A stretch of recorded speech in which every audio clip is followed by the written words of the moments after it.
দেশের বাহিরে কোথাও ঘুরতে যাব হয়তো ফ্যামিলি নিয়ে। যখন আমাকে কেউ চিনতো না তখন আমাকে নিয়ে কেউ কথা বলতো না। এখন আমাকে মানুষ চিনে বিধায় তারা আমাকে নিয়ে কথা বলছে। পোশাক চেঞ্জ করলেই টাকা।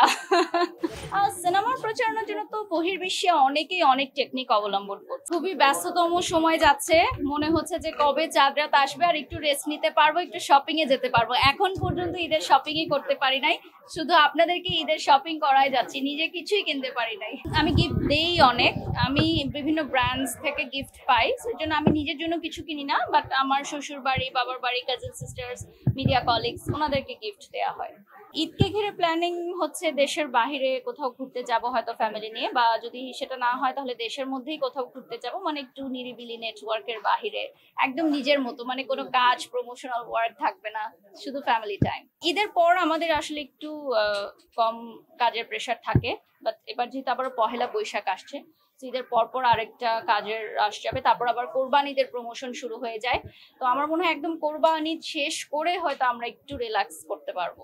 আলহামদুলিল্লাহ, আপনাদের দোয়া এবং ভালোবাসায় আসলে সব জায়গায় আমাকে আমন্ত্রণ জানানো হয়, কিছু কিছু যেতে পারি না শিডিউল জটিলতার কারণে বা বাজেটের কারণে, বাট আমি মনে করি যে যে জায়গাগুলোতে আমার আসলে যাওয়া, মানে আমাকে প্রাধান্য দেওয়া হয়, সেই জায়গাগুলোতেই আমি অ্যাটেন্ড করি। এটা তো এনজয় করার কিছু না, বাট যারা হচ্ছে পাবলিক ফিগার, প্রত্যেকে নিয়ে কথা হবে।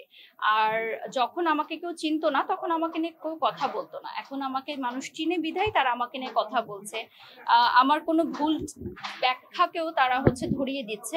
তো আমি তাদের কাছ থেকেও শিখি আসলে, যে স্লিপ অফ টাং অনেক সময় হয় না যে আমরা কোনো ওয়ার্ড বলে ফেলছি, তো সেক্ষেত্রে আমার মনে হয় যে আমাকে আরো হয়তো সচেতন থাকতে হবে, কারণ মানুষ আমার প্রত্যেকটা শব্দ চয়নও খুব গুরুত্ব সহকারে নেয়।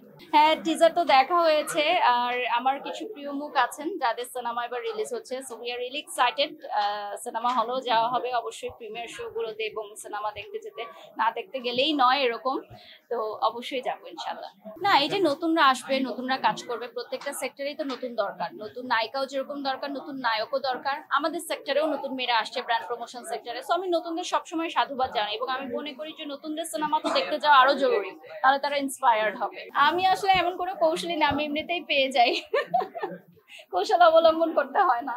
আসলে আমাদের চাওয়াটা থাকে কি আমরা একটা ফ্যামিলি টাইম কাটাবো, কারণ ও ব্যবসার কাজে ব্যস্ত থাকে, ওর রিসেন্টলি ওর লেখাপড়াও শেষ হয়েছে, তার আগে তো লেখাপড়া নিয়েও ব্যস্ত ছিল, মাস্টার্স কমপ্লিট করেছে ঢাকা ইউনিভার্সিটি থেকে। তো সেই সময়ও আসলে এত ব্যস্ত ছিল লেখাপড়া, পাশাপাশি বিজনেস, সংসার সামলানো।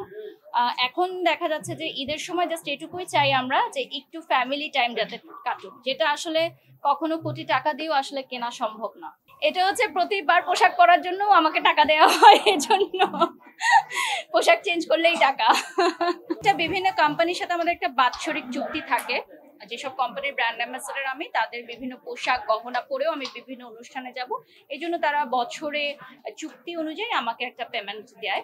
এবং এটা আসলে রিসেন্ট বাংলাদেশে খুব ভালো লাগে যে এই কালচারগুলো এখন শুরু হয়েছে, যেটা পার্শ্ববর্তী দেশে আমরা এর আগে দেখেছি। সো আই হোপ যে সবকিছুই আসলে বিজনেস, যদি আমার পরা পোশাক বা গহনার কারণে তাদের বিজনেস লাভবান হয়, তাহলে ডেফিনেটলি এটার পার্সেন্টেজ তারা আমাকে দিচ্ছে, এটাকে আমি সাধুবাদ জানাই।